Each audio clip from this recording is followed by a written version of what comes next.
नमस्कार दोस्तों। दिल्ली की कार्यवाहक मुख्यमंत्री आतिशी ने भाजपा पर बड़ा हमला बोलते हुए कहा कि पार्टी के भीतर पोर्टफोलियो आवंटन को लेकर गहरी कलह चल रही है। उन्होंने भाजपा पर आरोप लगाया कि वह अपने चुनावी वादों को पूरा करने से बचने के लिए बहाने बना रही है। शुक्रवार को एक संवाददाता सम्मेलन को संबोधित करते हुए आतिशी ने दावा किया कि भाजपा नेता मंत्री पद को लेकर आपस में लड़ रहे हैं और सार्वजनिक धन का दुरुपयोग करने में लगे हुए हैं। उन्होंने आगे कहा कि भाजपा का अपने चुनावी घोषणा पत्र में किए गए वादों को पूरा करने का कोई इरादा नहीं है। आतिशी ने यह भी आरोप लगाया कि भाजपा पहले से ही अपनी नाकामी का ठीकरा आम आदमी पार्टी पर फोड़ने की योजना बना रही है। उन्होंने कहा, हमें सूत्रों से जानकारी मिली है कि भाजपा यह कहकर अपनी असफलताओं को छिपाने की कोशिश करेगी कि दिल्ली सरकार के पास पिछले आप प्रशासन के कारण पैसा नहीं बचा है। आतिशी ने आप सरकार के वित्तीय ट्रैक रिकॉर्ड को उजागर करते हुए कहा कि पिछले 10 वर्षों में दिल्ली का बजट 2.5 गुना बढ़ा है। उन्होंने बताया कि 2014-15 में जहां दिल्ली का बजट 31,000 करोड़ रुपए था, वहीं 2024-25 में यह बढ़कर 77,000 करोड़ रुपए हो गया है। उन्होंने कहा कि अरविंद केजरीवाल के नेतृत्व में दिल्ली सरकार ने न केवल विकास कार्यों को आगे बढ़ाया, बल्कि कांग्रेस सरकार से विरासत में मिले कर्ज को भी चुका दिया। आतिशी के इन बयानों से दिल्ली की राजनीति में नया विवाद खड़ा हो सकता है। भारतीय जनता पार्टी ने दिल्ली चुनाव के समय दिल्ली वालों से कई वादे किए। उन्होंने ये पर्चा मोदी जी की गारंटी के नाम से बांटा।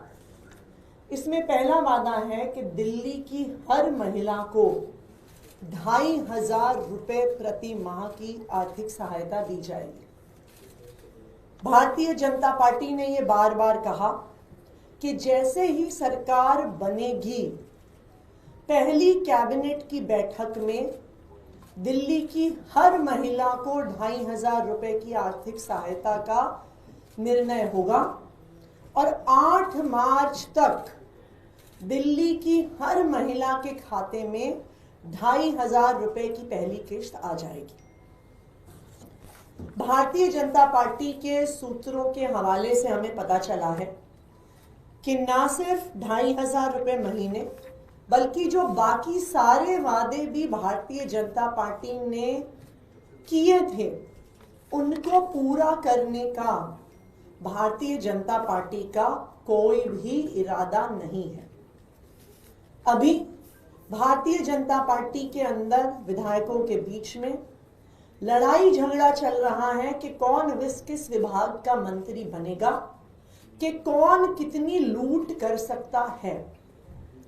और उन्होंने ये प्लान बनाया है कि अपने वादे ना पूरे करने का ठीकरा वो आम आदमी पार्टी पर फोड़ेंगे और कहेंगे कि जी हम वादे इसलिए नहीं पूरे कर पाए क्योंकि दिल्ली सरकार के पास पैसा नहीं है, क्योंकि आम आदमी पार्टी ने दिल्ली सरकार को एक वित्तीय संकट में डाल दिया और ये बहाना करके अपनी लूट को छुपाने की कोशिश करेंगे, अपने वादे ना पूरे करने, अपने वादे तोड़ने को के बहाने बनाएंगे। तो आउटगोइंग मुख्यमंत्री होने के नाते मैं आज दिल्ली वालों के सामने पिछले 10 साल में दिल्ली में जो इकोनॉमिक ग्रोथ हुआ है, आम आदमी पार्टी ने जो इकोनॉमिक ग्रोथ किया है, मैं आज दिल्ली वालों के सामने रखना चाहती हूं कि भारतीय जनता पार्टी आने वाले समय में कोई भी बहाने ना बना पाए और दिल्ली वालों को किए गए वादों को पूरा करे। आम आदमी पार्टी की सरकार 2015 में बनी थी। 2014-15 में दिल्ली में राष्ट्रपति शासन था। उस दौरान अरुण जेटली जी जो केंद्र में वित्त मंत्री थे, उन्होंने बजट पेश किया था दिल्ली का। तब दिल्ली का कुल बजट 2014-15 में 31,000 करोड़ 31,000 करोड़ का था। दिल्ली के बजट में समझने वाली बात यह है कि दिल्ली को केंद्र सरकार से कोई पैसा नहीं मिलता। तो दिल्ली का जो बजट होता है वो दिल्ली के खुद के रेवेन्यू से आता है। पहले वैट से आता था, अब जीएसटी, एक्साइज वगैरह से आता है। 2014-15 में दिल्ली का बजट 31,000 करोड़ था, और अगर आप उससे पिछले 5 साल में बजट की ग्रोथ देखेंगे तो 2009-10 में बजट 25,000 करोड़ था, और 5 साल में 6,000 करोड़ बढ़ के 31,000 करोड़ पहुंचा था। यानी 5 साल में 6,000 करोड़ की ग्रोथ दिल्ली के बजट में हुई आम आदमी पार्टी की सरकार आने से पहले। आम आदमी पार्टी की सरकार आने के बाद क्या हुआ? 2014-15 में 31,000 करोड़ से लेकर 2024-25 में 77,000 करोड़ का बजट दिल्ली विधानसभा में पेश हुआ। 77,000 करोड़, यानी 10 साल में 46,000 करोड़, 46,000 करोड़ की बजट में बढ़ोतरी आम आदमी पार्टी ने, अरविंद केजरीवाल जी ने दिल्ली में करी। 10 साल में दिल्ली का बजट, दिल्ली की इकोनॉमिक ग्रोथ 2.5 गुना से ज्यादा हो गई। 31,000 करोड़ से शुरू होकर 77,000 करोड़ पर आम आदमी पार्टी ने दिल्ली के बजट को पहुंचाया। ना सिर्फ इतना, जो कर्जा हमें कांग्रेस की सरकार से लेगेसी में मिला था, 2014 में किसी भी सरकार के कर्जे को डेट टू जीडीपी रेशियो से आंका जाता है कि सरकार के टोटल जीडीपी का कितना हिस्सा कर्जा है। 2014 में ये 6.6% था, 2023 तक ये 3.9% आ गया, और 2024 में जब हम ये सरकार छोड़ के जा रहे हैं तो मात्र 3% पर दिल्ली का डेट टू जीडीपी रेशियो है। यानी आम आदमी पार्टी की सरकार ने, अरविंद केजरीवाल जी की सरकार ने जो कर्जा हमें पुरानी सरकारों से लेगेसी में मिला, उस कर्जे को भी हमने चुकाया। जबकि मैं आपको बताऊं, भारतीय जनता पार्टी शासित उत्तर प्रदेश, जहां पे कई सालों से भारतीय जनता पार्टी की सरकार है, डेट टू जीडीपी रेशियो 32.5% है। मध्य प्रदेश में 33% है।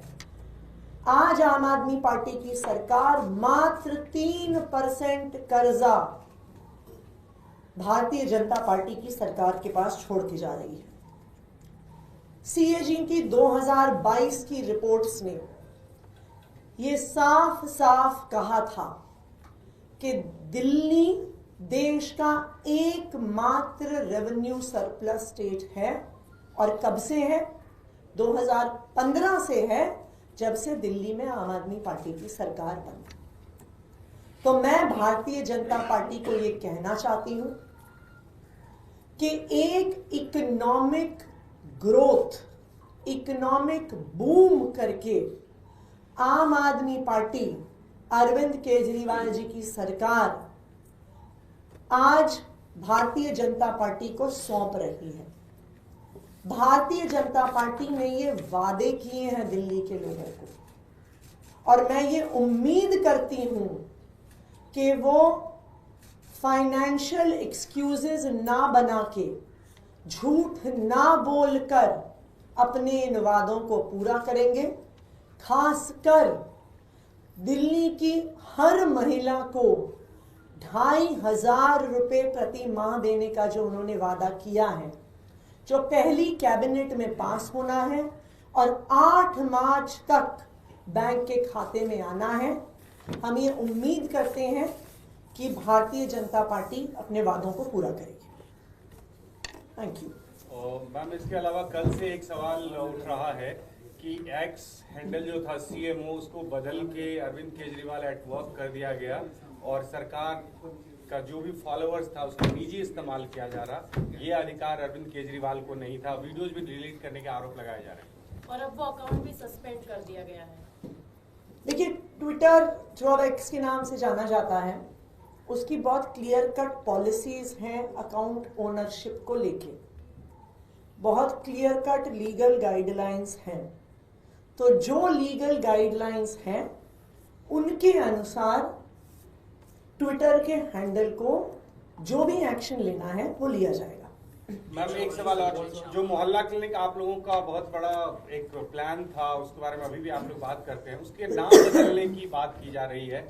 खबर यह है कि केंद्रीय स्वास्थ्य मंत्रालय के द्वारा उसको आरोग्य मंदिर नाम दिया जाएगा और इंफ्रास्ट्रक्चर और इन सब में भी बदलाव करने की कोशिश की जाएगी। देखिए, हम तो बीजेपी वालों से कहेंगे नाम बदलने के बजाय कुछ काम करें। दिल्ली वालों ने उनको जनादेश दिया है, खबरें तो उनके अंदर से यही आ रही हैं जो मैंने आपको बताया कि उनका काम करने का इरादा नहीं है और लूटने का इरादा है, और उस लूट का ठीकरा आम आदमी पार्टी पे फोड़ने का इरादा है।